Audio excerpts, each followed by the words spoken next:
reconnaissant que tu es Dieu. Tu as le pouvoir et le monopole sur toutes choses. Tu appelles à l'existence les choses qui n'ont jamais existé. Merci pour ces instants de gloire que tu nous as accordés de s'approcher dans ta présence. Je bénis tes enfants qui sont là, Seigneur. Nous venons avec soif devant toi, ô Dieu. Écoute la prière de tes enfants. Nous savons que tu nous aimes d'un amour infini. Ton amour vaut mieux que tout. Ton amour est inconditionnel. Ton amour vaut mieux que nos péchés, Seigneur. Ton amour dépasse notre impureté. Ton amour est plus fort que tout, Seigneur.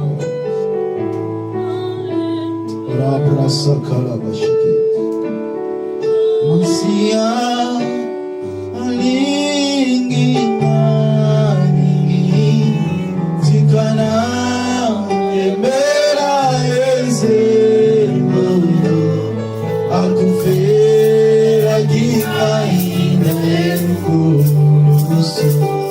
aende kazio oe mama sia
Dispose nos cœurs, par ta parole nous sommes éclairés, par ta parole tu manifestes ta puissance et tu opères des miracles.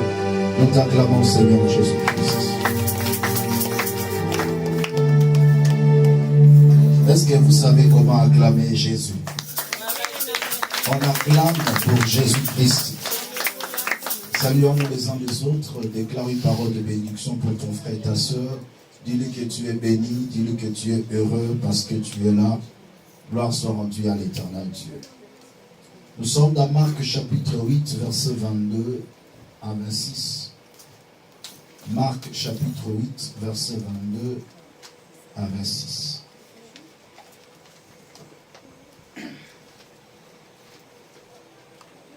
Nous allons lire les Saintes Écritures. Est-ce que vous êtes ensemble avec moi? Marc chapitre 8, le verset 22 au verset 26. Nous allons partager ce sujet qui s'intitule « Ce qui nous rassure de miracles ». Avant de lire la parole, j'aimerais dire quelques phrases. Vous devez savoir que le miracle, c'est l'intervention de Dieu dans la vie d'une personne. Le miracle, c'est ce qui dépasse l'entendement humain. C'est ce que l'homme ne peut pas faire. C'est ce qu'on appelle le miracle. Là où l'homme est limité dans ses actions, là où les hommes ne peuvent plus accomplir quelque chose, mais Dieu peut le faire. Est-ce que nous sommes dans la joie cet après-midi? Y a-t-il quelqu'un qui est dans la joie? Regarde un peu ton frère. Vérifie un peu s'il est dans la joie. Est-ce que nous sommes dans la joie? Gloire à Dieu. J'ai lu les Saintes Écritures. Je répète encore, Marc chapitre 8, versets 22 à 26. Ils se rendirent à Bethsaïda et l'on amena vers Jésus un aveugle qu'on le pria de toucher. Il prit l'aveugle par la main et le conduisit hors du village. Puis il mit de la salive sur les yeux, lui imposa les mains et lui demanda s'il voyait quelque chose. Il regarda et dit, j'aperçois les hommes, mais j'en vois comme des arbres qui marchent. Jésus le mit de nouveau les mains sur les yeux, et quand l'aveugle regarda fixement, il fut guéri et vit tout distinctement. Alors Jésus le renvoya dans sa maison en disant, n'entre pas au village. Parole du Seigneur. J'ai 5 points dans ce texte à partager avec vous. 5 points clés à partager avec vous. Je vais dénommer d'abord ces 5 points, après je vais entrer en profondeur. L'objectif du message, c'est de rassurer quelqu'un pour sortir de ces lieux, reconnaissant que Dieu a toute capacité de changer sa situation. Le premier point, je parlerai sur la rencontre. Le deuxième point, je parlerai sur la demande.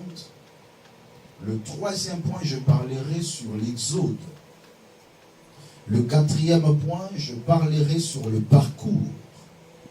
Et le cinquième point, je parlerai sur la thérapie. J'ai 5 points dans ce texte à partager avec vous. Et je veux que vous puissiez me suivre avec une attention soutenue. Il y aura des moments où je vais parler lentement et sûrement. Et après, je vais vous faire entrer dans la profondeur de la révélation de la parole de Dieu. Est-ce que nous sommes ensemble?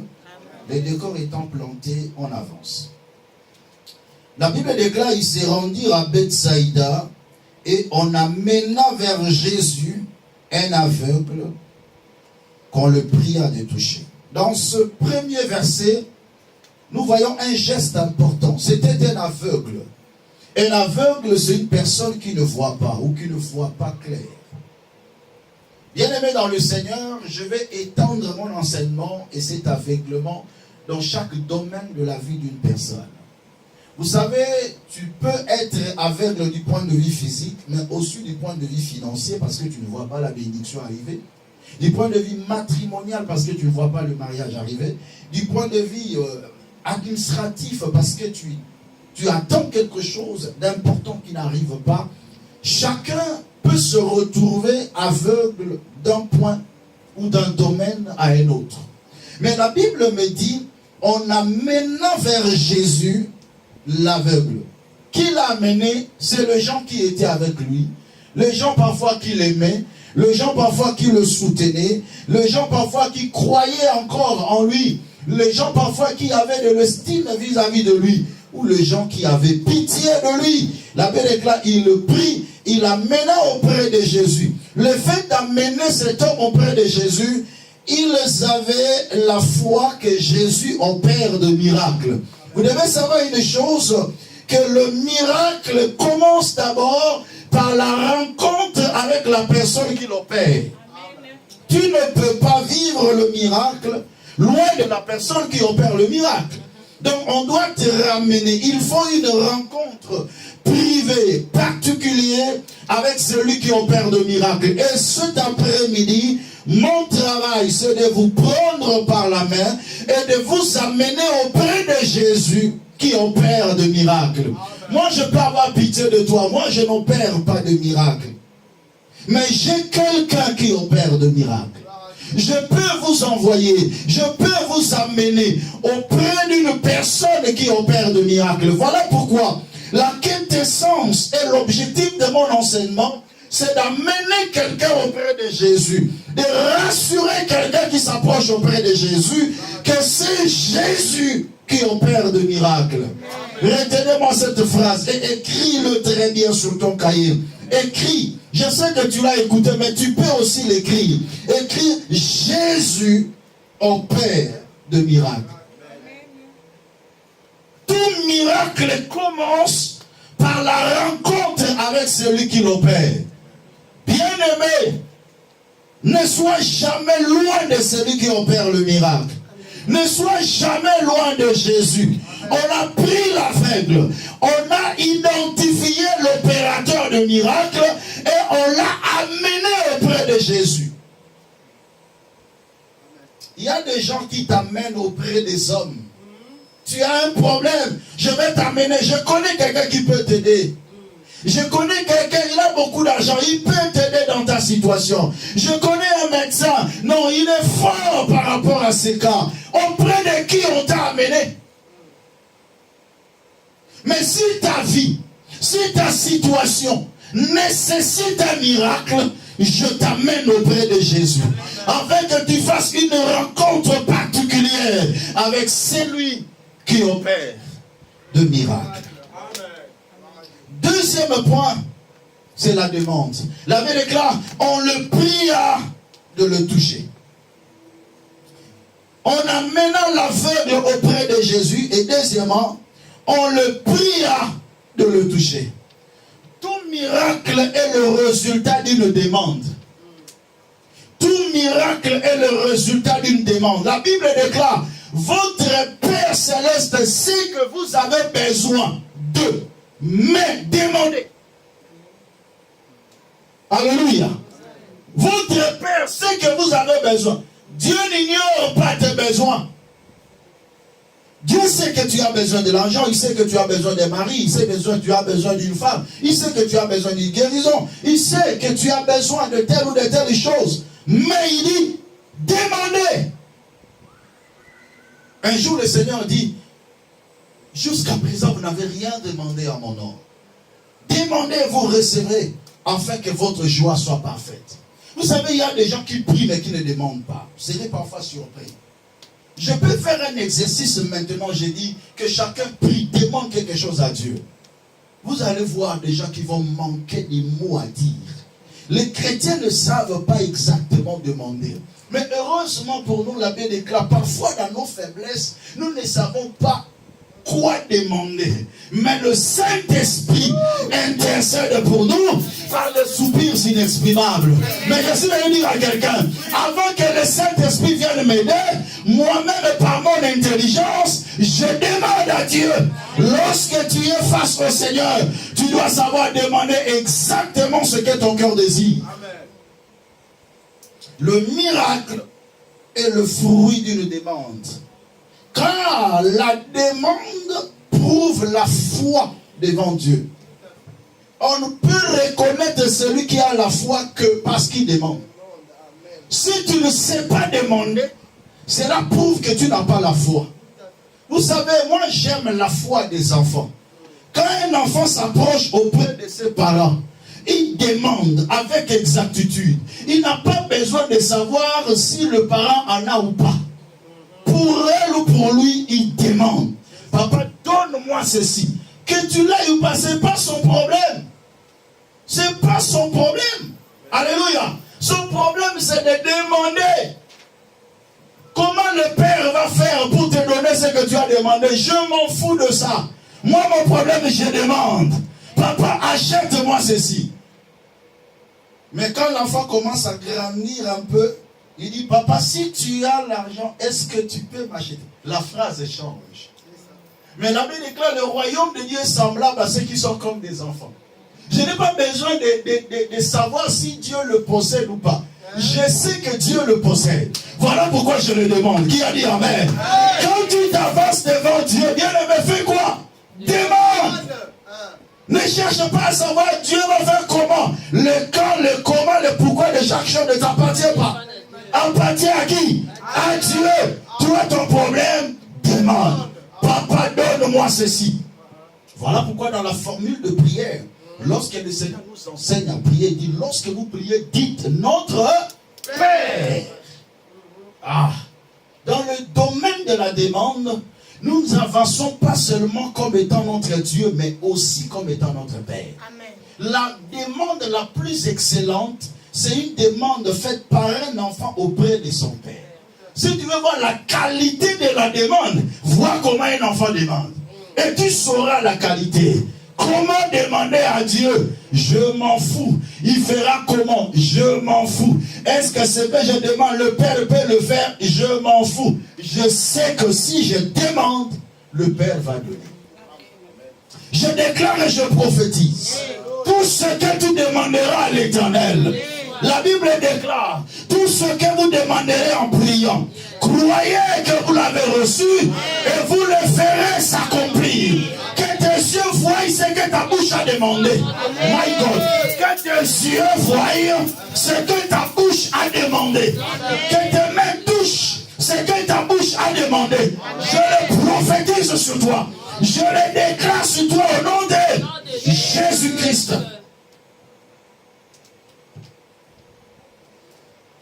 On le pria de le toucher. Il y a un élément dont je veux revenir sur la thérapie. Parce que eux-mêmes déjà ont donné thérapie. On le pria de le toucher. Au lieu de dire on le pria de le guérir, il dit on le pria de le toucher. Je reviendrai avec force et détail. Verset 23. La Bible déclare, il prit l'aveugle par la main et le conduisit hors du village. Mais la question se pose, Seigneur, mais nous sommes ici, non? Qu'est-ce qui empêche que tu le guérisses ici? Nous avions demandé que tu le guérisses ici. Mais comment tu le prends? Tu le fais sortir hors du village. Il y a deux éléments qui me viennent à l'esprit, j'aimerais partager avec vous. Le temps et le lieu de miracle d'une personne ne dépend pas de la demande, mais dépend de celui qui va opérer. Qui a dit Amen? Amen. Moi je demande ici, mais là où est le camp que Dieu va le faire, c'est lui-même qui le maîtrise. La Bible déclare, il le prit par la main. Qui a pris? C'est Jésus. Qui a pris l'aveugle par la main et le fait sortir hors du village. J'aime le dire que tout miracle commence par l'exode. Tout miracle dans la vie d'une personne commence par l'exode. L'exode, c'est quoi? C'est la séparation. Afin de créer une démarcation. Pourquoi? Première raison, parce que Dieu ne partage pas sa gloire avec une autre personne. Deuxième raison, Dieu te sépare pour que rien n'empêche le miracle de s'accomplir. La séparation, l'exode, il prit l'aveugle par la main, il le fait sortir hors du village. La séparation des hommes, la séparation des péchés. Il y a certains péchés qui nous empêchent de vivre le miracle. Dieu va nous prendre d'abord par la main et nous faire sortir de ce péché. Dieu ne pouvait jamais bénir Israël pendant qu'ils étaient à Goshen. Il a fallu que l'Éternel le prenne par la main et le fasse sortir de l'Égypte afin qu'il devienne une propriété privée de Dieu. Je donne un exemple simple. Tu es malade, tu es à l'hôpital, on va en prier pour toi, tu es guéri. Qui t'a guéri? Est-ce médecin ou c'est Dieu? Ah, mais cela ne se prouve pas. Le médecin aussi peut en tirer gloire. J'ai bien traité, la personne est guérie. Alléluia. Tu es à l'hôpital. On est en train de te traiter. Le pasteur vient, il prie pour toi, tu es guéri. Qui t'a guéri? Oui, nous savons que c'est Dieu qui a guéri. Mais le médecin aussi peut tirer gloire. Pour dire que le chemin que je fais a apporté la guérison à cet homme. Mais nous, les chrétiens, dirons que c'est Dieu qui l'a guéri. Mais le médecin aussi s'en tire gloire. Et c'est quelqu'un qui est en train de comprendre. Amen. Mais voilà pourquoi Dieu, maintenant, dans sa façon de faire, il attend d'abord que le médecin termine sa thérapie et qu'il arrive au bout en disant qu'ici, il n'y a plus de solution. C'est alors que lorsque l'Éternel va agir, même le médecin reconnaisse que c'est Dieu qui a guéri cet homme. Alléluia. Je décrète et déclare, personne ne tirera gloire de ta guérison. Personne ne tirera gloire de ton élévation. Parce que la manière dont Dieu va t'élever, aucune personne de ta famille était élevée ainsi. Pour nous allons battre les noms dans la caille pour Asala. Je déclare et je prophétise. Il est temps que l'Éternel te fasse sortir afin que personne ne tire gloire sur ton élévation. Et ça, biloko mususu même ata papa no moko ata la bi na mon niveau na komate. Donc natem na sali ya sala. Qui a dit amen? Il le prit par la main et le fait sortir hors du village. Il fait premièrement s'approprier de la personne. Bien aimé, le principe de l'appropriation est un élément majeur qui déclenche l'intervention de Dieu. Si Dieu veut opérer le miracle dans la vie d'une personne, il commence d'abord à s'approprier de la personne. Alléluia. Est-ce qu'on peut avancer encore? Voilà pourquoi, bien aimé, la plupart des personnes que Dieu a travaillé avec, il a commencé d'abord par le principe de l'exode. Il prend Moïse, il le fait sortir d'abord de l'Égypte. Il le prépare, après il le ramène maintenant. Et Pharaon pouvait dire que non, Moïse, nous on l'avait entraîné ici. C'est petit Moïse. Si Moïse était toujours en Égypte, suivez-moi bien. Si Moïse était toujours en Égypte et qu'il vient devant Pharaon pour chercher à faire sortir Israël, Pharaon pourrait dire t'as la peinture. Il était ici, c'est nous qui avons l'entraîné. Mais quand Moïse est rentré, à Yéna Bilou à Moto, Pharaon dit la magicien n'a pas beau ça la montée. Première dimension, deuxième dimension, troisième dimension, quatrième dimension. Ils n'arrivèrent plus à le faire. Et là, ils ont dit, ça, c'est le doigt de Dieu. La personne qui a connu l'exode devient une personne spéciale. Dieu te sépare pour te rendre spécial. Dieu te sépare pour faire avec toi des choses qu'il n'a jamais fait. Il le prit par la main et il le fit sortir hors du village. Mais un parcours a commencé par là. Dis avec moi, un parcours. Encore une fois, un parcours. Suivez bien. Qui a tenu l'autre par la main? C'est Jésus. On n'a pas dit que c'était l'aveugle qui avait tenu. D'ailleurs, lui ne voit pas. C'est Jésus qui est dans sa main, qui le prend et qui commence à le faire sortir. Mais ils ont commencé un parcours. Pendant qu'il faisait ce parcours, alléluia, cet homme était toujours aveugle. Mais il était avec Jésus. Il faisait le parcours avec qui? Jésus. Avec Jésus. Mais comment il était toujours aveugle?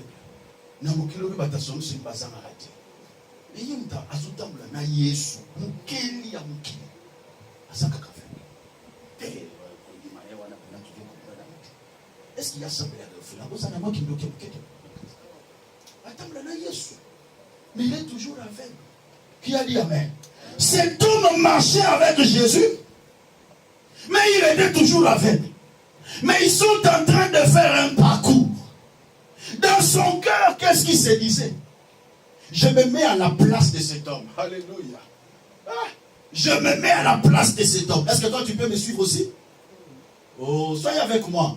Dis, je me mets à la place de cet homme. Déclare-le, sois avec moi. Dis, je me mets à la place de cet homme. C'est Jésus qui me tient la main. On fait un parcours. Mais je me demande dans mon cœur, mais pourquoi je ne suis pas encore guéri? Je ne prémets pas. Une année dans le Seigneur, 5 ans dans le Seigneur, je suis toujours aveugle. Mais qu'est-ce qui se passe? Qu'est-ce qui se passe? Est-ce que je serai guéri ou pas? Ça, c'est ce que plusieurs personnes se posent comme question. Depuis que j'ai donné ma vie à Jésus, j'ai commencé un parcours avec lui. Je jeûne, prie, je prie, donne, je donne, dîme, je donne, fais ceci, je fais ceci. Je fais tout ce qu'on me demande. Je suis en train de faire un parcours, mais je ne suis pas encore guéri.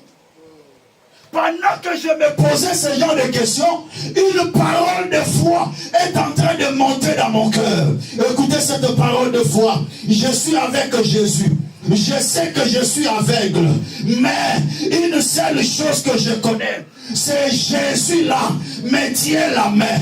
Là où il m'amène, je ne sais pas. Quand est-ce qu'on va s'arrêter? Je ne sais pas. Mais ce qui me rassure, que cet homme va opérer un miracle dans ma vie, c'est parce qu'il me tient la main. Alléluia. Ce qui me rassure, il me tient la main. Il ne m'a pas lâché. S'il me lâche, là au moins je perds l'espoir. Mais aussi longtemps qu'il me tient la main, je ne perdrai jamais l'espoir. Je suis venu dire à quelqu'un, aussi longtemps que Jésus te tient la main, rassure-toi que tu es sur le chemin de miracle. Rassure-toi qu'il agira en ta faveur. Rassure-toi qu'il va te délivrer. Rassure-toi qu'il va te sauver. Je sais que je suis encore aveugle, mais il me tient la main. Là où il m'amène, je ne sais pas. Mais qu'est-ce qui me rassure de rester? C'est parce qu'il me tient la main. Alléluia.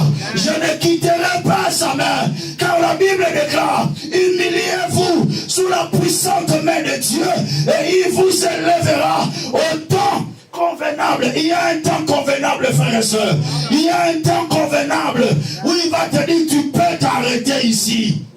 Mais aussi longtemps que ce temps n'est pas encore arrivé, il me tient la main et je suis rassuré.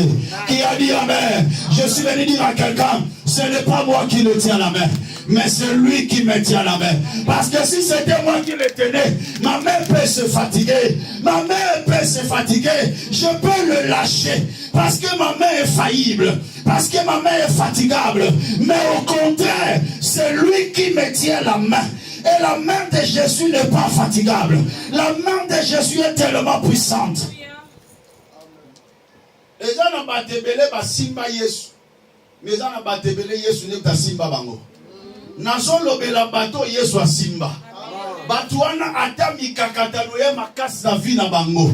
Baningana kate po bayebe te muto a Simba biso loboko neza na nguya.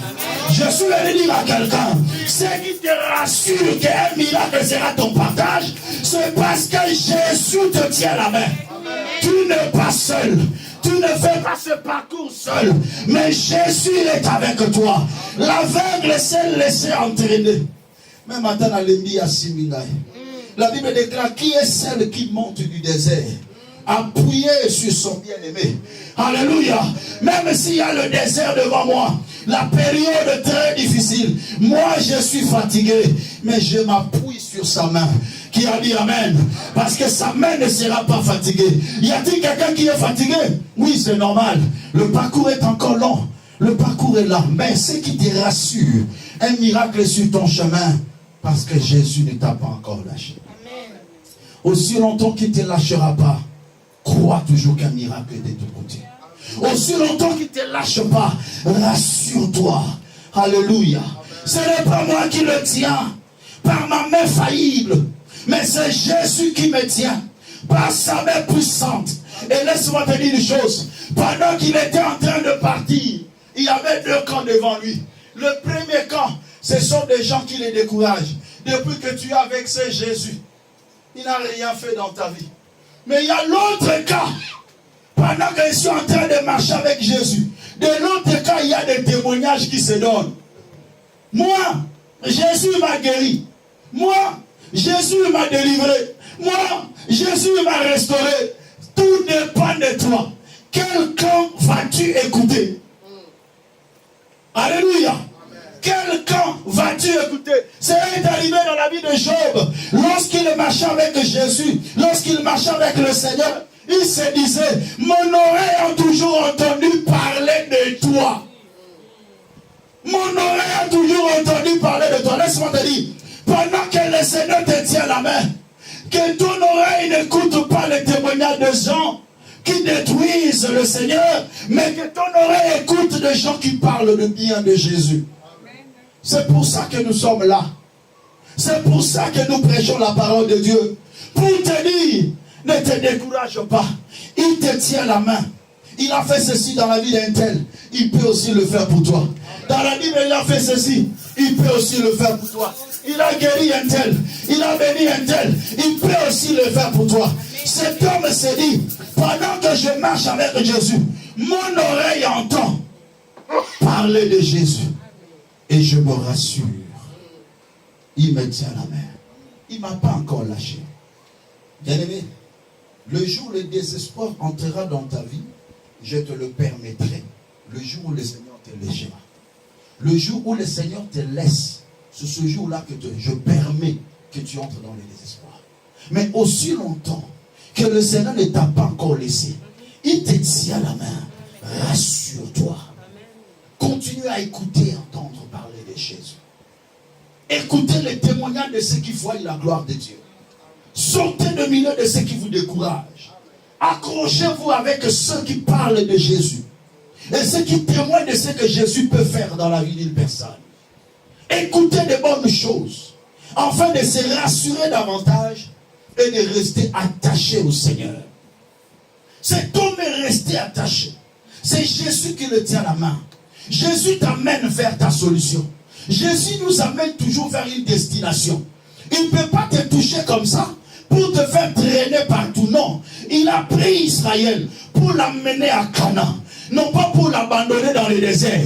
Quand Jésus te tient la main, c'est pour t'amener quelque part. Je suis venu dire à quelqu'un, Jésus te tient la main et il te ramène vers la solution de ton problème. Il ne va pas te laisser en mi-chemin. Rassure-toi.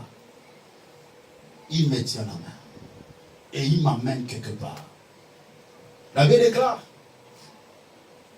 Écris la prophétie. Habakkuk 2 à 4. Écris la prophétie. Grave-la sur le table. Car c'est une prophétie dont le temps est déjà fixé.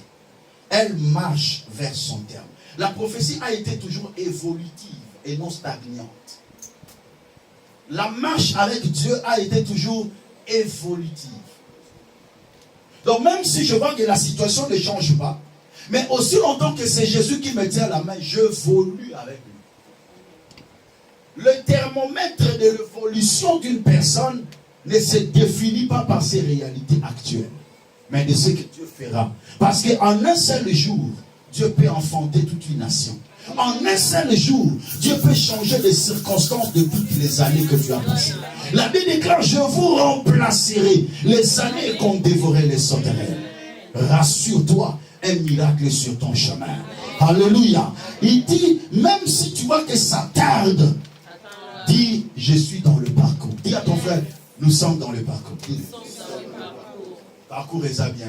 Parcours est bien. Parcours est bien pour la ligne. Parce que nous avons simbi, yende mutu simbi. Eza na batu ba simba kisi, biso Yesu ne ta simba biso.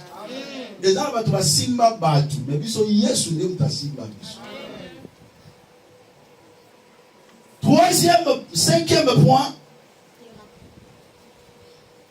Cinquième point, après le parcours, je parlais de la rencontre, je parlais de la demande, je parlais de l'exode, je parlais du parcours. Et là, je vais parler maintenant de la thérapie. Quand le moment est arrivé, le verset 23, la Bible déclare, il prit l'aveugle par la main et le conduisit hors du village. Puis il dit, il mit de la salive sur les yeux, lui imposa les mains et lui demanda s'il voyait quelque chose. Ah, ça c'est pour la première fois dans l'histoire de Dieu. De prier pour quelqu'un et de lui demander s'il est guéri. Ah non. Mais pourquoi on va connaître la cause? La thérapie. Plusieurs personnes ont été guéries par le Seigneur.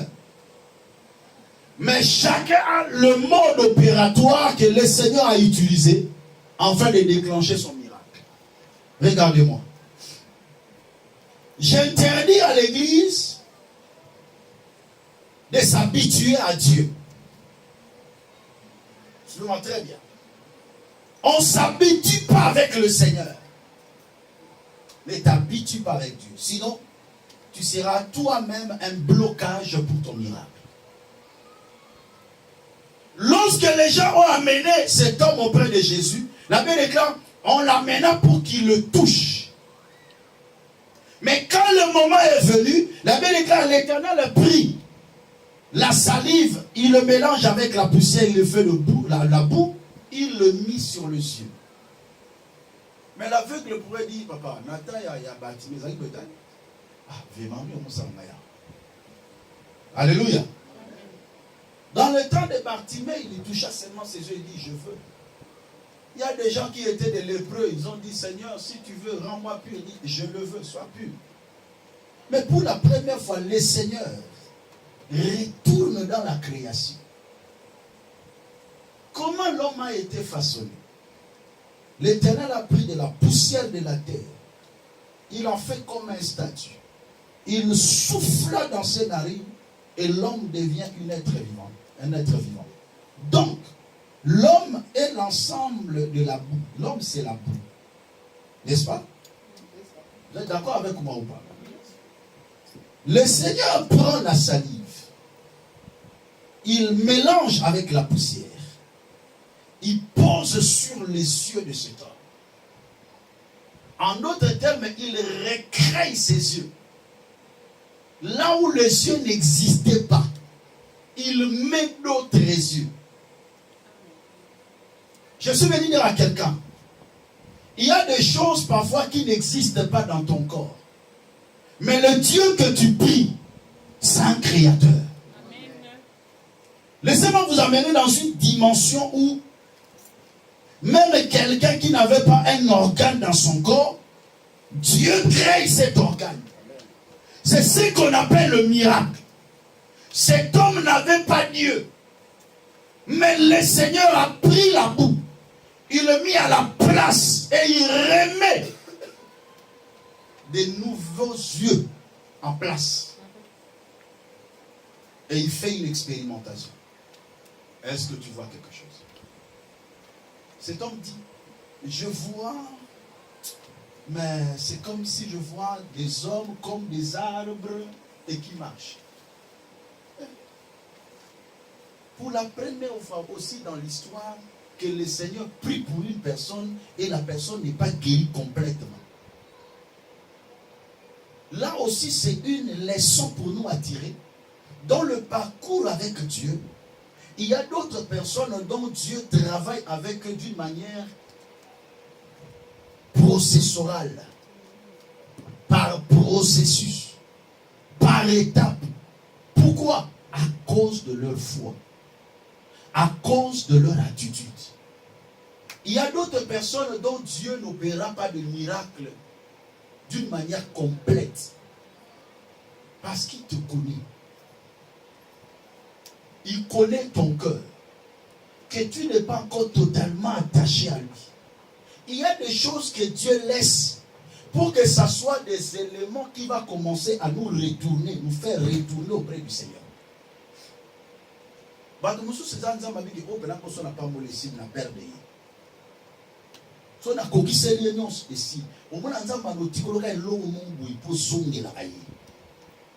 Et moi je refuse ça dans ta vie. Voilà pourquoi il faut que ta consécration à Dieu soit une consécration totale. Amen. Et non pas une consécration par hésitation. Et non pas une consécration partielle. Les gens qui se consacrent d'une manière partielle à Dieu, Dieu n'accomplit pas totalement aussi le miracle dans leur vie. Ils le mettent sous une thérapie par palier, par étape. Nous allons voir les actes. Boni, prier, à moi, il connaît Mati, ici. Continue à faire des bana bazat. Prier. Ah, bana bazat. Tant bana bayi pas, il y a des gens qui les enfants, je vais m'occuper des enfants. Il faut que je m'occupe de mon mari, de mes enfants, aussi de votre travail. Je n'ai pas le temps, tout ça. Allez. Les enfants pétage.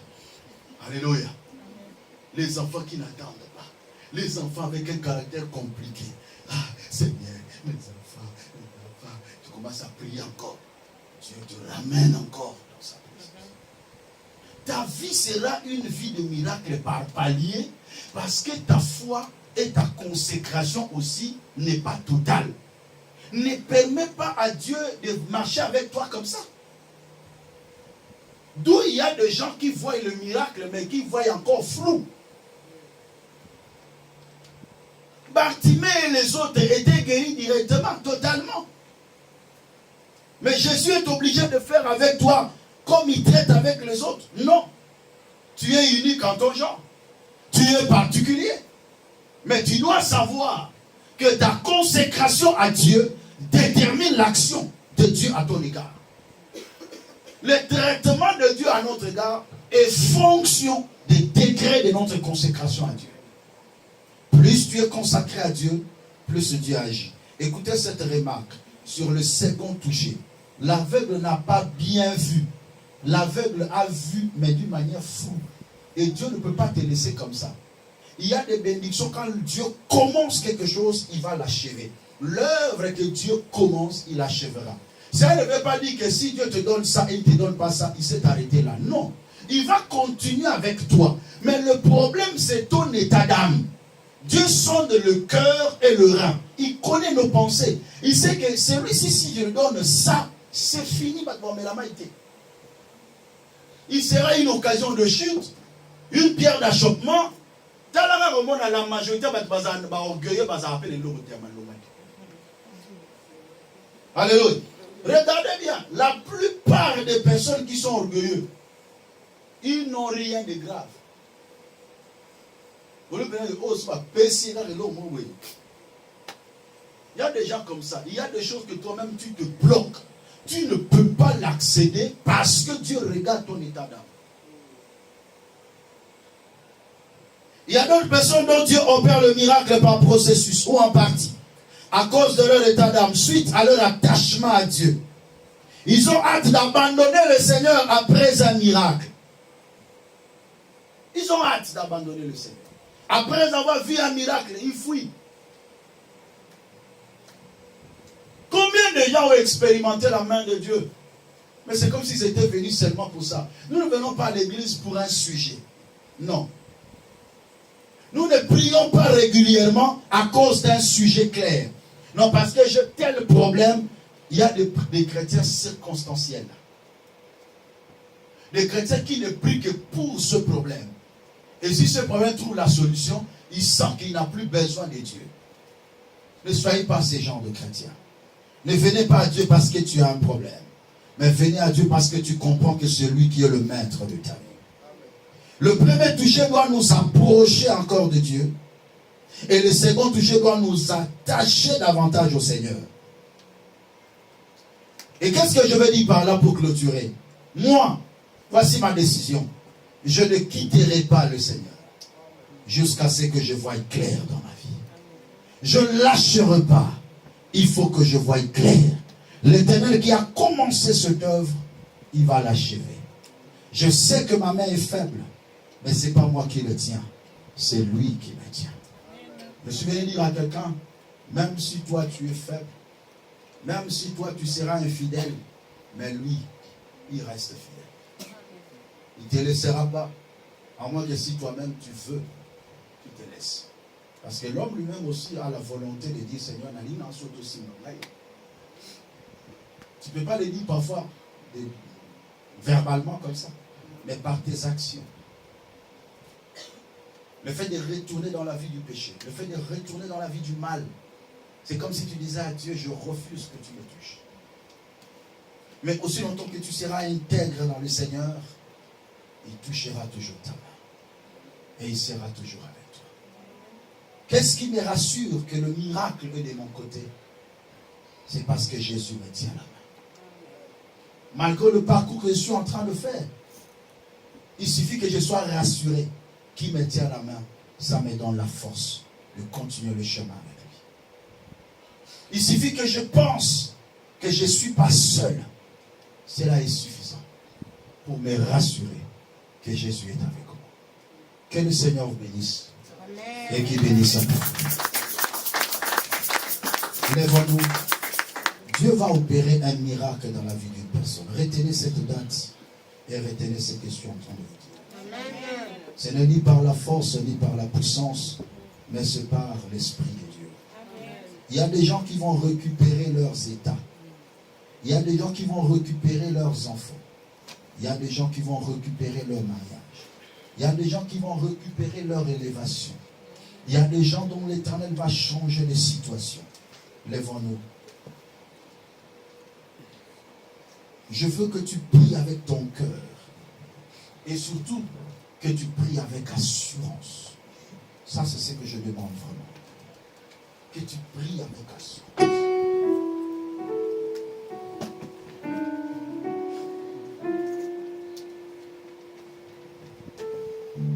Vérifie que tu es debout. Tomboli solangai koluka elongi na yo ozali wapyo telema. Mapate komi molili ninye komelinga yo ozali wapyo telema. Natomboli miso yanga koluka elongi na yo ozali wapyo telema. Mapate komi molili ninye komelinga yo ozali wapyo telema. Yesu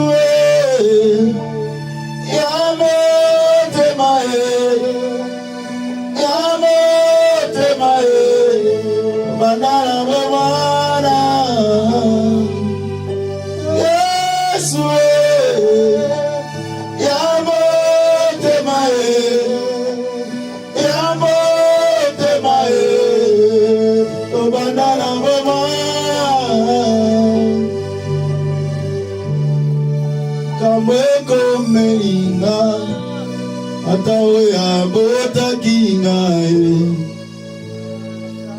makoki teba ora bashagara bakala basiti alika wego meringa atawe abota kingae azala muyate yoteba. Quand les hommes n'ont plus la force d'agir, quand les médecins n'ont plus l'intelligence à exploiter, ton créateur s'élève. Quand tes parents n'ont plus le moyen pour te soutenir, que l'Éternel s'élève.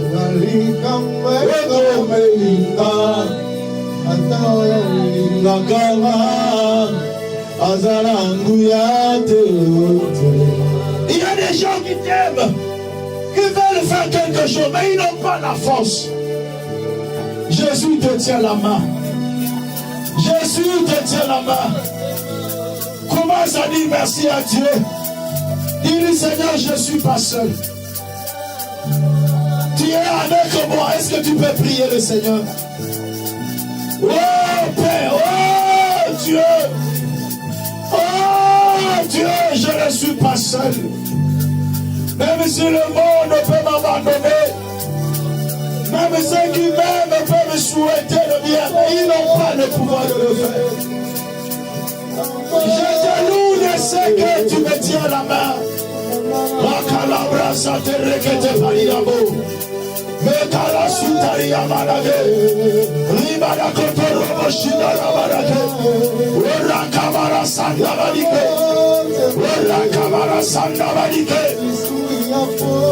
Prie le Seigneur, dis-le, je suis rassuré que c'est toi qui le feras. Je suis rassuré que tu es un Dieu de miracle. Je suis rassuré que tu vas changer ma situation. Je suis rassuré que l'impossible ne sera pas mon partage. Alléluia. Sois concentré, commence à prier maintenant le Seigneur. Commence à demander à Dieu ce que ton cœur désire. Demande un miracle à Dieu pour que le Seigneur change ta situation. Qu'est-ce que tu veux que Dieu fasse maintenant? Commence à prier. Commence à demander à Dieu. Nous prions au nom de Jésus-Christ. Alléluia. Alléluia.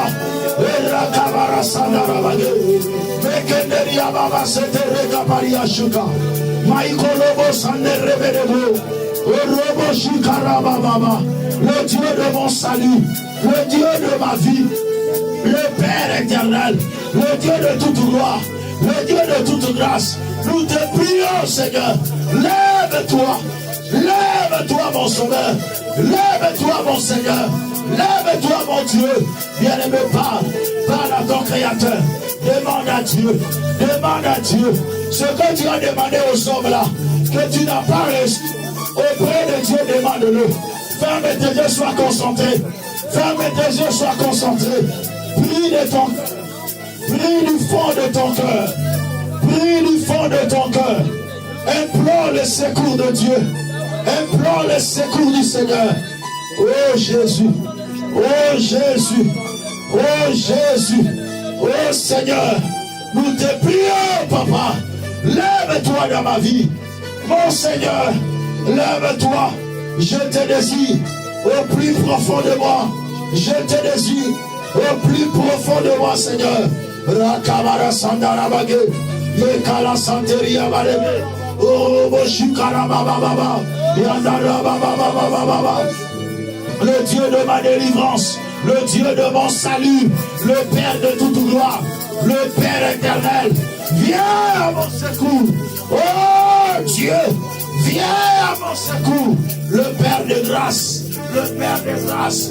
Je te prie, Seigneur, je te prie, Seigneur, opère un signe à ma faveur, opère un miracle, demande à Dieu d'opérer un miracle pour toi. Dieu opère déjà le miracle, Dieu agit toujours, Dieu agit encore, l'Éternel agit encore. Face aux situations qui te tourmentent, l'Éternel agit encore. Face aux problèmes qui rongent ton cœur, l'Éternel agit encore. Que Dieu agisse, que Dieu agisse. Maintenant, Rakabara Sandara Magé, je suis pas seul, tu me tends la main, tu me tiens par la main. Jésus, même si je ne le vois pas, mais ce qui me rassure est que tu me tiens la main. Même si ça calme, ce qui me rassure est que tu me tiens la main. Change l'histoire de mon ministère, change l'histoire de ma vie. Bénis-moi, Seigneur, élève-moi, Papa. Oh Dieu de mon salut, manifeste-toi, Seigneur, manifeste-toi, Jésus. Je te désire au plus profond de moi. Jésus, viens Yahweh, viens à mon secours. Bien-aimé, implore Dieu pour ta régularisation, implore à Dieu pour le secours de ta vie, implore Dieu, Père, Rakabara Sandara Jésus, viens au secours de tes enfants, viens au secours de mon frère, viens au secours de ma soeur. Jésus intervient, mon Dieu intervient, Adonai intervient. Là où ils sont limités, étends ta main. Là où ils ne peuvent rien, étends ta main. Là où ils sont fatigués, Papa vient au secours. Tes enfants sont fatigués, mais c'est toi qui le tiens par la main. C'est toi qui le tiens par la main. C'est toi qui le tiens par la main. C'est toi qui le tiens par la main.